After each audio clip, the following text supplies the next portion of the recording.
All right, good morning, fellow members of Brown County. This is my first transmission, so bear with me. I'm not very good at this, but we're learning. The reason I'm having this discussion at all is because if you spend any time in the news and you spend any time watching what's going on, you know that our country is in serious trouble. You know, right now our debt is excessive beyond anything we ever imagined, our forefathers ever imagined in this country. As a matter of fact, our forefathers never believed that as a country we should ever be in debt. But today, if you go to www.usdebtclock.org, what you're going to see is our current debt is at $17,321,375 plus dollars and rolling at a constant rate. But the more frightening number is our unfunded liabilities. Now, what is that? Unfunded liabilities are debts things that we agreed to pay, that we said we would pay into the future that we never saved any money for. And what those are Social Security, unemployment, workers' comp, Medicare, Medicaid, the senior drug program, a lot of programs. I mean, there are more than 100 means of collecting money from our government, whether you have a job or you don't. As a matter of fact, having a job is a real discouragement of our country, and you can collect very little of anything if you're working, but if you are unemployed or just choose not to work, there are an untold number of programs that you can get involved in. Today, there is 101 million people collecting some type of income from our federal government. Now, even more frightening is that unfunded liability is also continuing to grow as we continue to press on with more and more programs that we cannot afford. Obamacare being a huge one. I mean, 17% of our current GDP is in healthcare. Now, that means 17% of the economy is being taken over by the federal government. And like any government program, it quickly gets bloated and excessive, and excessive to the point that we cannot afford it. And that's where we're going with this Obamacare. Handing out health care is insane. Now, what you're not going to see, and what no one's going to tell you about this health care, is that it's set up not just to fail, but to cut off coverage to the elderly at an excessive rate. More and more people, 55 or older, are going to find themselves in a situation of not being able to procure any type of meaningful health care that will prolong their life. As a matter of fact, the whole point of this system is to drag down our healthcare system to the level of third world, so that third world people will stop coming here. That will be just like everybody else in the world. Our healthcare will be just as poor as everyone else. And you say, oh, now, Alvin, that's insane. Well, insane as it might be, look into it. What you're going to find is it's the absolute truth. You know, there are death panels. There are going to people, they're going to measure your value to the community versus the cost of your health care. And if you're not working, if you're not providing a service to the community that equals to the cost of what you're asking to have done, you're not going to get it done. Figure it out. It's going to be very frightening. Another thing is the Federal Reserve. Now, everyone believes that the Federal Reserve is truly the government just managing our money. But nothing could be farther from the truth. Fellow Brown County members, the Federal Reserve is not owned by the federal government at all. It is owned by 13 very rich, very powerful elite corporations and families within the globe, not even in the United States. Most of these people are outside of our country, and we own an excessive amount of debt to. Currently today, the Federal Reserve is printing money at $85 billion per month. Let me say that again. $85 billion per month they're printing, and they're dumping in to the markets to sustain this. Our growth is growing, and then we are becoming more stable, and our country is growing finally after all these years. Well, the fact, again, nothing can be farther from the truth. Our unemployment rate is realistically 17, 18, maybe as much as 20%. Most of these people have just stopped looking and stopped collecting unemployment. And when they do, they just fall off the rolls, and the government just either considers them employed or non-existent.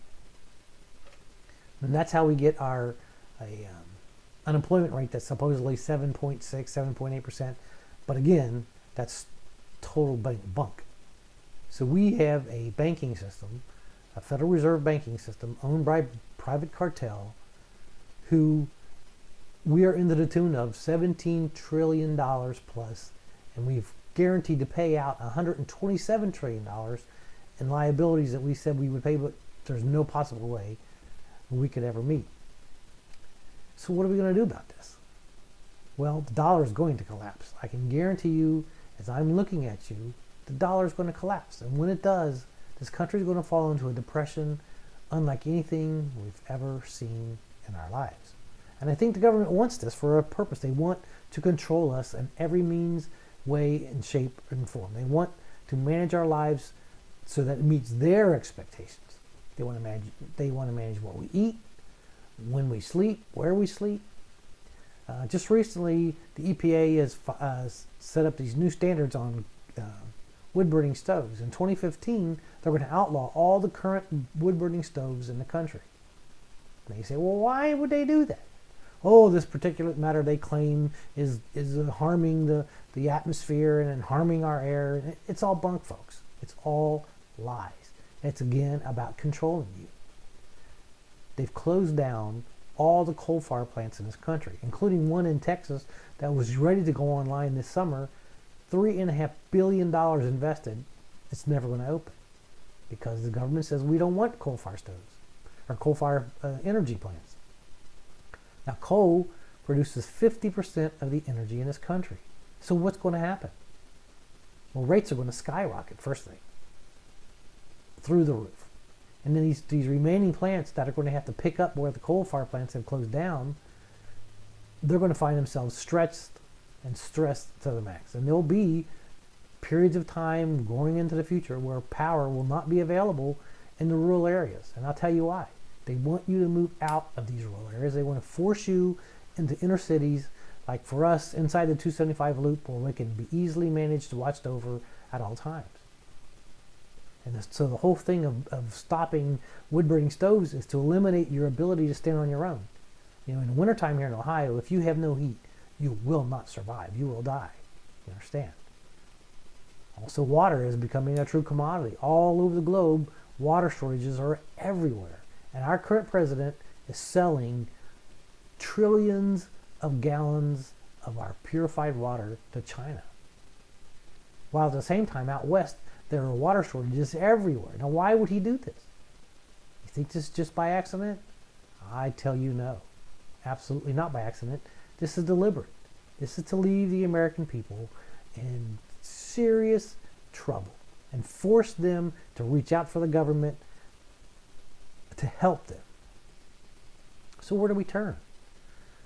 Well, the churches are on decline all over the country, partly because they've become like the world. You know, they become money machines. They search for money, they beg for money, they plead for money. You know, everything runs on money, and I wonder when the money stops, will the churches stop? You know, God had a lot to say about money, and honestly, in the New Testament, I see very little about tithing to the church, and yet our churches all ask for our money. Partly because, you know, they're run like corporate businesses. You know, they have land to pay for and taxes, and they have they have preachers, and they have unemployment, workers' comp, health insurance for their employees, and it becomes a business rather than a salvation, and that concerns me greatly. Now, I understand that churches need to survive. I do. And I understand that preachers need to eat just like the rest of us. But there's got to be a better way than the way we're doing it today. So once you think about these few things and think about where we're going. Now, I'm going to post this on YouTube, and I hope that you'll take a look. I'm going to write my first article and put it in the paper. And I think as Brown Countyans, we need to stand up and think about where we are going in the future and how we can stand alone. And I truly believe that we have all the resources we need right here in the county to survive without the government. But for many of us, we're going to have to let go of that government and start seeking each other. Go out, knock on your neighbor's door and say hello and introduce yourself. You know, it's funny, most of us don't even know our own neighbors. And so when hard times comes, we're not going to know who to trust and who to talk to. And that's going to be a very frightening situation. But if all of us can learn to trust and love our neighbors as ourselves, as God ordered us to do, God says, you know, love me with all your heart and all your mind and all your soul, and love your neighbor as yourself. We don't even know our neighbors. So go meet your neighbors. Shake their hands. introduce yourself and tell them the kind of situation we're in and what we can do to help one another. Thank you for listening, and I hope to post one in here in the near future. Thank you.